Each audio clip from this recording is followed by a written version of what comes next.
Good all, welcome back to South Africa, and this is South African Patriot. So, as promised for this video, we are asking ourselves the question: how can we save the Western world? So, I want to take you back to South Africa in 1994. In 1994, South Africa became a democracy, and the phenomenon of the Rainbow Nation was created. And in this idea of the Rainbow Nation was to take a whole lot of different tribes, because South Africa exists out of a whole lot of different tribes, something like between 15 and 18 different tribes. And the white population having two different sets of tribes, the English-speaking whites and then the Afrikaner-speaking whites. And then we have the Xhosas and the Zulus and the Vendas and the Sothos and the colored people and the Indian people. So a whole lot of different tribes thrown into one country, and they were expected to just get along.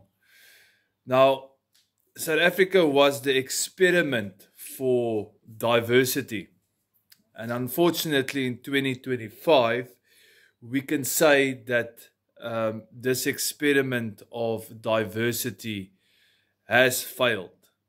And when you look at what's happening in Europe, and you look at what's happening in America, and Canada, Australia, Ireland, Scotland, wherever there's a white country, you will see that they have been doing exactly the same thing. They have been importing people from other cultures, other religions. And for the first time now, you see that people are actually waking up to the fact that it does not work.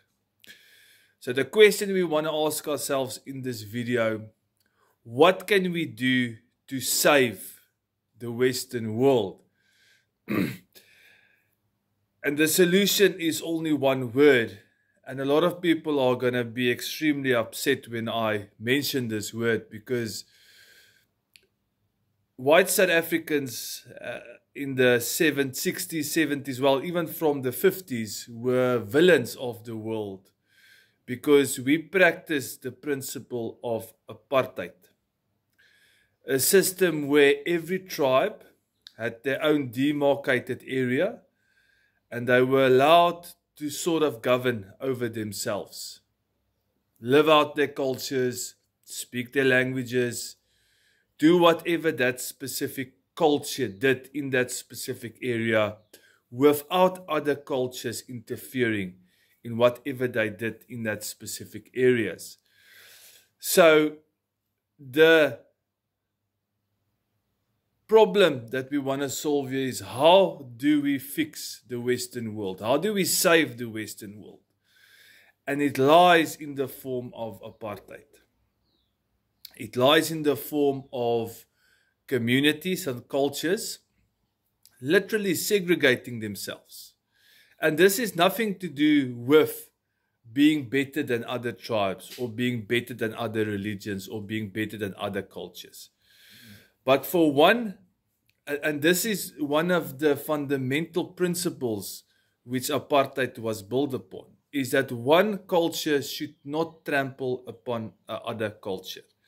And if you look at the situation in Europe and America currently, you will see specifically the Muslim religion is trampling upon the culture and the religion of other, or the host nations, which they actually immigrated to. And it's not working.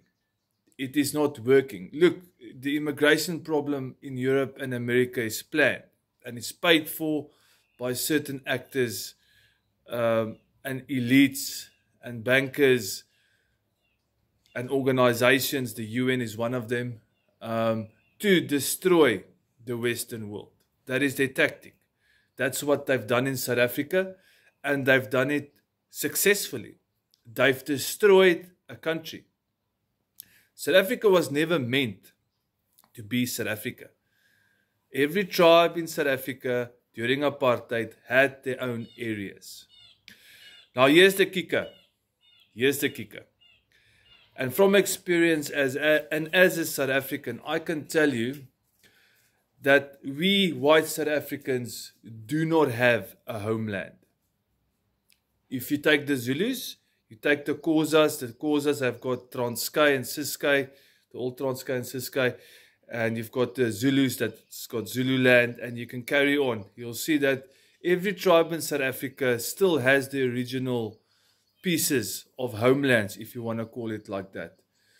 And in 1994, white South Africans was dispossessed of having a homeland. In actual fact, the government of South Africa does not want to recognize the fact that white South Africans have the right to a homeland. They have a right to call a certain demarcated area their own. And what we're seeing in Europe currently is that the immigrants are taking away the homelands of the Irish, of the Scottish, of the English, of the French, of the Italians. They are literally taking away the homelands. And when a tribe and when a nation does not have a homeland, a place they can call home, doesn't matter if you're working abroad, you still need a home. If they take that away from you, your nation will slowly but surely die. One of the saddest things I see when my friends and family members, they pack up their stuff and they immigrate to go and work in another country. And normally they do very well because white South Africans are extremely clever, hard workers. And the Western world actually appreciates us bringing skills to their countries. And I see these family members and friends making a success abroad. And I'm happy for them because there's no opportunities in South Africa. And I think to myself, what if we could have taken those skills, those hardworking Afrikaners or Boers, and we placed them in a homeland and they could build something for themselves and for the future generations of white South Africans. It hurts me to see that we are building other nations, but we are not building our own, purely for the fact that we do not have a homeland. White South Africans do not have a homeland for ourselves. And if you're going to lose your homelands in Europe to immigrants, you're going to be in exactly the same position. Your people are going to be scattered all over the world, and they're going to go build other nations, not your own nations. So what Trump is currently doing is he's trying to fix that. And kudos to him. And I hope he gets it right. And I hope that Europe also gets it right to reclaim their homelands. And I wish one day that white South Africans would also have a homeland. So the conclusion, if you want to save the Western world, you have to implement apartheid. Please like, share and subscribe, and God bless.